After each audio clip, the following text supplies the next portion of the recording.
So hi guys, welcome back to another shadow communist. तो कैसे आप लोग?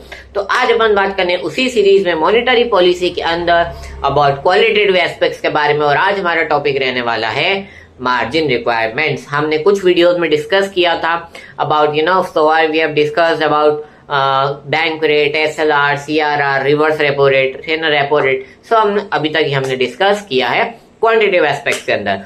क्वालिटेटिव एस्पेक्ट के अंदर हमने यस्टरडे ही डिस्कस किया था, कल डिस्कस किया था अबाउट मॉरल सुएशन, मतलब जहां पर अपन आपकी पावर का यूज कर, RBI यूजेस द पावर और giving the suggestion what is wrong what is right to commercial banks and give them direction. Correct.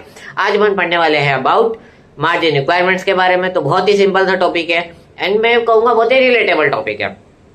ऐसा क्यों सर, ये रिलेटेबल क्यों है, आपको समझ में आ जाएगा। तो let's start without wasting any time.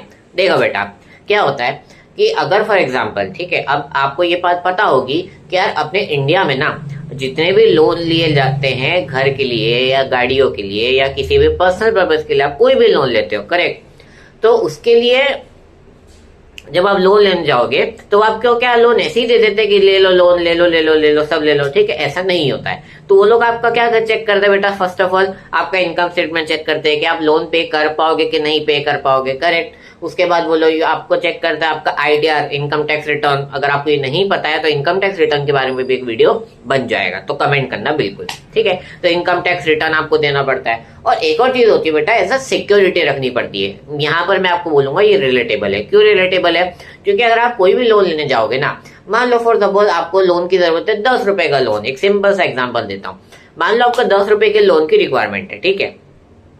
तो 10 रुपए के लोन की रिक्वायरमेंट के लिए आपको 10 रुपए का अगर लोन है तो उससे ज्यादा की सिक्योरिटी रखनी पड़ेगी। फॉर एग्जांपल मुझे अगर 10 रुपए का लोन चाहिए तो मुझे 11 रुपए, 12 रुपए या 13, यानी कि हायर अमाउंट की मुझे क्या रखनी पड़ेगी बेटा, ऐसा सिक्योरिटी रखनी पड़ेगी। तो that is the collateral security वाला कॉन्सेप्ट। तो मार्जिन रिक्वायरमेंट यही होता है बेटा। देखो यहाँ मार्जिन रिक्वायरमेंट क्या था, 3% था, यानी कि 10 के ऊपर 3%, यानी कि सॉरी 30% था, ठीक है। तो 10 का 30% कितना होता है, 3 रुपए का मार्जिन था, यानी कि 13 रुपीज।